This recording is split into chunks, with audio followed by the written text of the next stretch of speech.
সবই তো শুনলে বড় মামু। এবার তুমি যদি বলো যে আমরা আবিরের সঙ্গে এরম ব্যবহার করে অন্যায় করেছি, তাহলে তাহলে তুমি আমাদের বকো, কিংবা তোমার যা শাস্তি দেওয়ার হয় দাও। দরকার হলে আমরা আবিরকে সরিও বলবো। কিন্তু বিশ্বাস করো, ওই সিচুয়েশনে দাঁড়িয়ে আমাদের আর কিচ্ছু করার ছিল না। আমাদের কথা কেন বড় মামু? ছোটন ছোটন যে আবিরকে এত ভালোবাসে, সেও নিজেকে কন্ট্রোল করতে পারেনি বড় মামু। পারা যায় না। আবির যা করেছে তা ক্ষমার অযোগ্য। আমি কিছুটা শুনেছি আর কিছুটা আন্দাজ করেছিলাম, তো ব্যাপারটা যে এই পর্যায়ে পৌঁছতে পারে তা আমি ভাবতে পারিনি। ওই বড় শহরে পাঠানোই আমার কাল হয়েছে।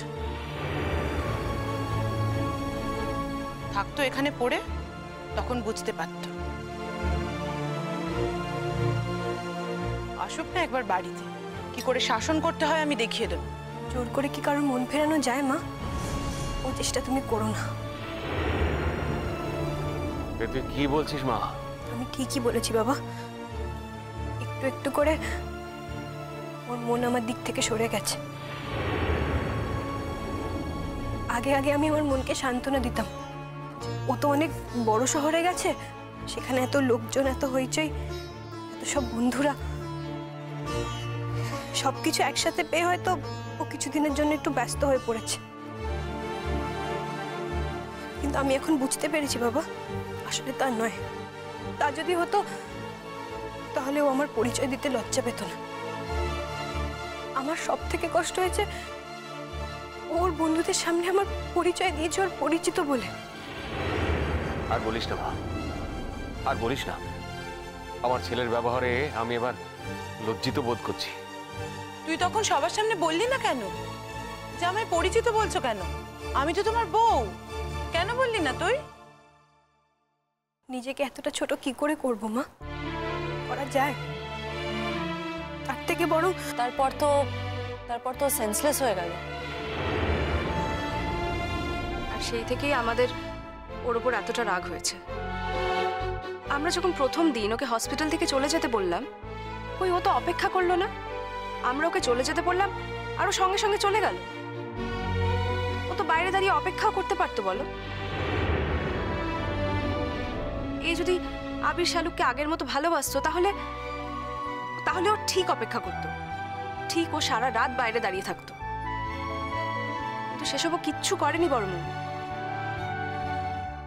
তাই জন্যই পরের দিন আমরা আর ওকে ঢুকতে দিইনি। পরের দিন তো শালুক ওকে আচ্ছা করে কথা শুনিয়েছে, আর ঠিক কথাই শুনিয়েছে। এটাই ওর পাওনা ছিল। আমার তোমার কাছে আর কোনো আবদার নেই, আমি ঘরে যাচ্ছি।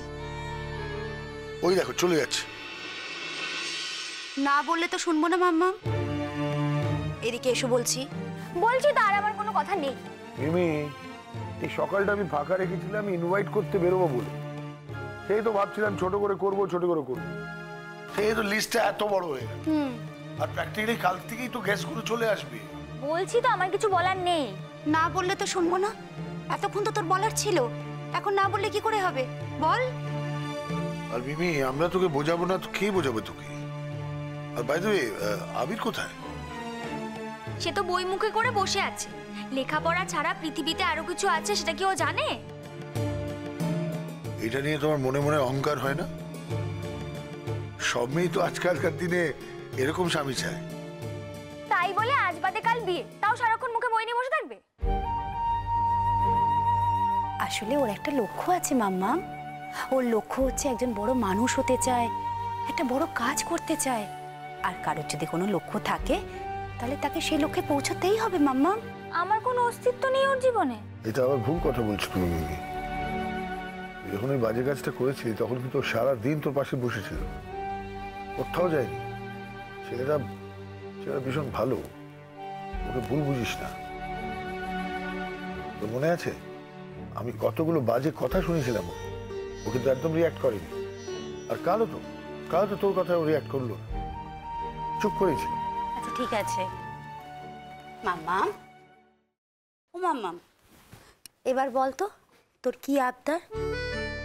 দেখ মাম্মাম, তুই আমাদের একটা মাত্র মেয়ে, তোর আবদার যদি আমরা মেটাতে না পারি আমাদের ভালো লাগবে বলতো? তুই যদি মন খারাপ করে থাকিস আমাদের ওপর, আমাদের খারাপ লাগবে না? বাপি, আমি বলছিলাম যে বিয়ের আগে তো সবাই ব্যাচেলার পার্টি করে, আমরাও করব। শুনলে শোনালি? এই দেখো, কথা বলতে বলতে আবির চলে এলো। আবির, তুই কোথাও বেরোচ্ছ বাবা? হ্যাঁ, একটু লাইব্রেরি যাচ্ছি। আজও তুমি লাইব্রেরিতে যাবে? আজ বাদে কাল আমাদের বিয়ে, তুমি একটুও বিয়ে নিয়ে মাথা ঘামাবে না?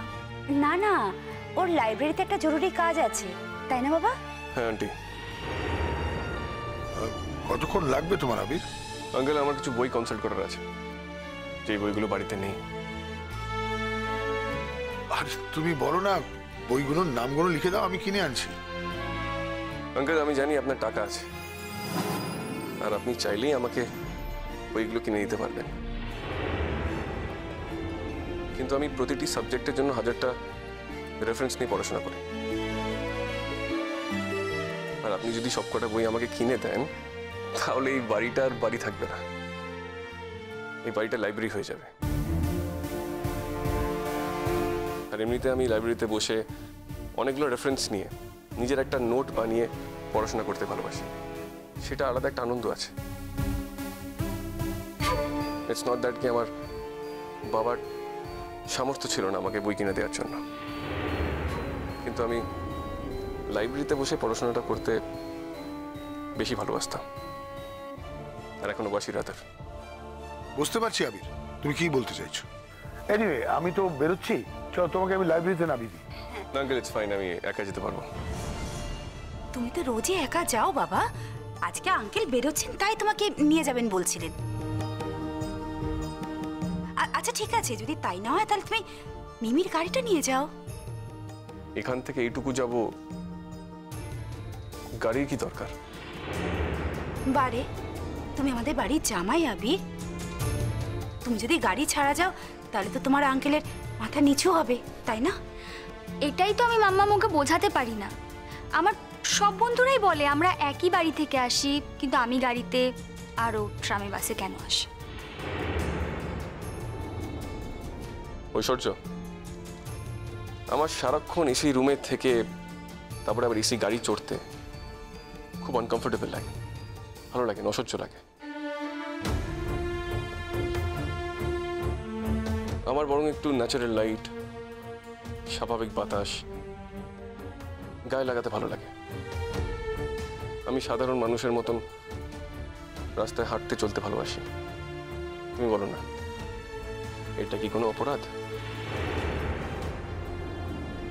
না, তুমি ঠিকই বলছো, এটা কোনো অপরাধ না। তবে কি জানো আবির, মাঝে মধ্যে যেমন তুমি নিজের ইচ্ছেগুলোকে প্রাধান্য দাও, সেরকমই তোমার পার্টনার মানে মিমির কথাবার্তাও তো তোমাকে শুনতে হবে। জীবনটাই হলো তুমি জীবনটা কিভাবে ব্যালেন্স করছো, তাই কখনো তোমার ইচ্ছে চলবে, কখনো মিমির ইচ্ছে চলবে, তাই তো? এইভাবে জীবনটাকে চালাতে হবে, তবেই কিন্তু জীবনে শান্তি থাকবে। ফাইন, তাহলে আজ তাহলে আমার ইচ্ছেতেই যে। ঠিক আছে আবি, তবে আজ আমি তোমাকে আটকাবো না, কিন্তু তুমি যদি নিজের মতো করে যাও তাহলে তোমার সময় অনেক বেশি লাগবে। আমার সাথে গেলে আমি চট করে তোমাকে লাইব্রেরিতে নামিয়ে দিতাম, কারণ ওখানে গিয়ে তো তুমি কাজ করবে। সেটা ঠিক, কাজের সময়টা নষ্ট করবে তাই বলছিলাম বাবা, আমি তো ওই পথ দিয়ে যাবো, তোমাকে নামিয়ে দিতাম, তোমার সময়টাও বাঁচত। আচ্ছা ঠিক আছে, আপনি এখন বেরোচ্ছেন তো? হ্যাঁ, এক্ষুনি বেরোবো, মিমির সাথে কথা চলছিল সেটা শেষ করি। হ্যাঁ মিমি বল। বাপি, বলছিলাম যে বিয়ের আগে তো সবাই ব্যাচেলার পার্টি দেয়, আমিও ব্যাচেলার পার্টি করতে চাই। সবই যখন হচ্ছে এটাও হোক। কোথায়, আমি কোনো হোটেল বুক করবো? এই না না, কোনো হোটেলের দরকার নেই, আমাদের দোতলাটা দিয়ে দেবো। প্লিজ মাম্মা, ব্যাচেলার পার্টি কি বড়দের সঙ্গে একই বাড়িতে করা যায় না? তাও ঠিক। আচ্ছা, তাও বটে। ঠিক আছে ঠিক আছে, দরকার নেই, তোর কথাই রাখা হবে। এমন তুমি রবে নীরবে হৃদয়